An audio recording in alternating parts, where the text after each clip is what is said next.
प्रत्येक मनुष्यर मनरे गोटे क्वेश्चन थाए आजिका दुनिया रे प्रेम केते थर होता है। कौन सत प्रेम आज भी बंचिक अच्छी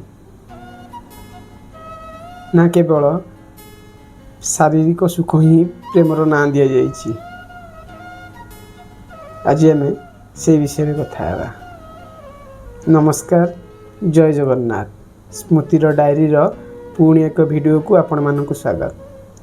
आज आम कथा है प्रेम विषय कथा पूर्व प्रथम जानी रखु जे मनीष जीवन में प्रकृत में 3 थर ही प्रेम करता है। गोटे मनीष गोटे पुरुष बा स्त्री हो जीवन में से 3 थर प्रेम करता है। कौन कौन आज आम संक्षिप्त आलोचना करवा विषय। आशा करुँची आपण मानक भल लगे वीडियो। भल लगिले लाइक शेयर सब्सक्राइब करने को जमा मध्य भूलें। आस कथा है प्रथम प्रेम।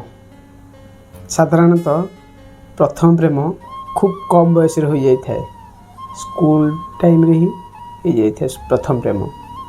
प्रथम प्रेम रे आमे परस्पर साथी केवल समय बीते चाहूँ ना ए कौन शारीरिक संपर्क थाए। यह गोटे प्रकार बंधुत्व बोली कहि परिबा। आमे यह गोटे प्रकार बंधुत्व होता है जहाँ आम पई बहुत खास होता है। आ प्रथम प्रेम रे आमको लगे यही प्रेम आम सह सारा जीवन रहिबो बोली, किंतु यह बहुत छोट कारण पई भांगी जाई थाए। परस्पर बिना कारण रे भी अलग हो जाई थांती। कारण ए समय रे आमे बहुत छोट थाए, आमर ज्ञान न थाए से ऊपर प्रेम उपरे। आमको लगे ए प्रेम आम सह चिरकाल पे रहिबो, किंतु हाँ यही प्रेम चिरकाल पे नहले नहीं चिरदिन पे स्मृति हो रही जाए थाए। प्रथम प्रेम को अनेक लोक भूली पारती नहीं।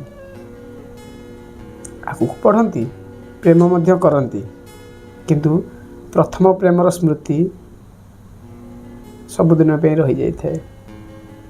झील मान कथा कही पारि नहीं मु जेहेतु पुओ, तो पुओ मैंने तो केबे भूली पारती प्रथम प्रेम को। एमती नुहे जे सब झील मैंने भूली जाऊे। अनेक झील अच्छा जो मैंने निजर प्रथम प्रेम को केबे मध्य भूली नथिबे। यह बहुत खास होता है कारण आम बहुत कम एज रु सब भल पाई जाई। आउ प्रथम थर पे को मनीष एते खास लगी निजर लगी आपणार लगी निजर मनर समस्त दुख जहाँ को जन आ से मनीष बिना जज रे तुमर सब कथा शुणी। प्रथम प्रेम बहुत खास होता है। आसुन जानिबा द्वितीय प्रेम विषय। द्वितीय प्रेम जेबे आमे ई प्रेम करूँ अब ये प्रेम रे पड़ी जाऊ आमको लगे यह ही प्रकृत प्रेम। कारण एबे आमे टिके बड़ हो जाइथिबा कॉलेज +2 +3 नुआ नुआ कॉलेज नुआ नुआ सांगसाथी एसबू बन आमको लगे यही प्रेम एक्चुअली सत प्रेम। द्वितीय प्रेम आम जीवन में अनेक किछि शिक्षा देवाई आसी थाए। आमको लगे यह सत प्रेम बोली। आम जहाँ थाऊ ताठारू किछि भिन्न हो जाऊ। आम ये प्रेम रे अनेक किछि शिखी थाऊ, अनेक कष्ट मध्य पाई थाऊ। आमको लगे यही प्रेम ही आम सह सबुदिन पे साथी रहिबो, किंतु एमिति होई न थाए। ए संपर्क रु बाहरिबा बेले आम एक भिन्न मनीष ही करी बाहरी थाऊ। अनेक किछि शिखी करी, अनेक किछि जानी करी, अनेक किछि बुझी करी बाहरी थाऊ। ये प्रेम आमको भूल ठीक मध्य पार्थक्य जन थाए। सतर बाटर चलने को शिखी थाए द्वितीय प्रेम। आमको लगे यही प्रेम सत प्रेम बोली, किंतु अधिकांश समय ये प्रेम सत हो न थाए। यह अधारू ही हाथ छाड़ी दे थाए कारण बहुत छोट थाए। जमिति कि अनेक कारण अच्छी पूर्व संपर्क को भूली न पारिबा। प्रथम प्रेम को भूली न पारिबा यार मेन कारण। द्वितीय कारण होची आमे एबे बड़ हो जाइथिबा आमको फ्यूचर देखिबा बदल रे सेही मनुष्य सह अटकी रहिबा पई भल लागुथिबो किंतु सामना वाला मनुष्य सेमिति नथिबो।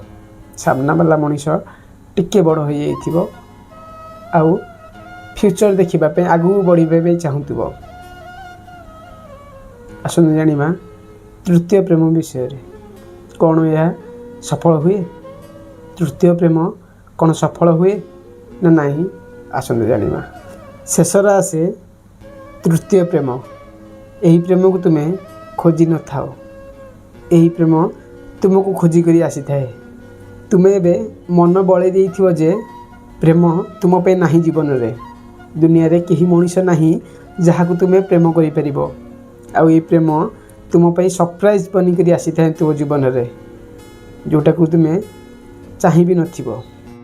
आउ एथर प्रेम बहुत भिन्न होइथिबो तुमको कन्फ्यूज रे मध्य पकई देबो जे यह प्रकृत प्रेम ना मिछ प्रेम अन्य दुई प्रेम परी केवल समय बीते पे आसीची बोली किंतु धीरे धीरे तुम्हें बुझी पारिबो जे तृतीय प्रेम ही एक्चुअली जीवन सत प्रेम होता है कारण तुम्हें एबे बड़ हो सारी मैच्योर हो सारी आउ विवाह बयस रे पहुँची सारी यही प्रेम रे कौन प्रकार संदेह नथिबो तुम्हें परस्पर परस्पर को मनर कथा बुझी पारुथिबो आउ असमय रे ही साथ दे पारुथिबो दुख समय रे पाखरे रही पारुथिबो आउ तुम्हें निजे बुझी पारिबो एहा ही होची प्रकृत प्रेमर माने। आउ तुम्हें दुहे भगवान को निकट रे चिर कृतज्ञ रहिबो एही प्रेम पाई करी। हाँ आज्ञा आपण एबे क्यों प्रेम करूचंती प्रथम प्रेम ना द्वितीय प्रेम जेकोसी प्रेम करूचंती निजर 100% दियंतु आउ से प्रेम को निज पाखे रखा चेष्टा करंतु जीवन रे आगु बढ़ंतु निज परिवार निजर निज बापा माँ सांगसाथी मानकर ना रखंतु आ जीवन रे अनेक आगु बढ़ंतु।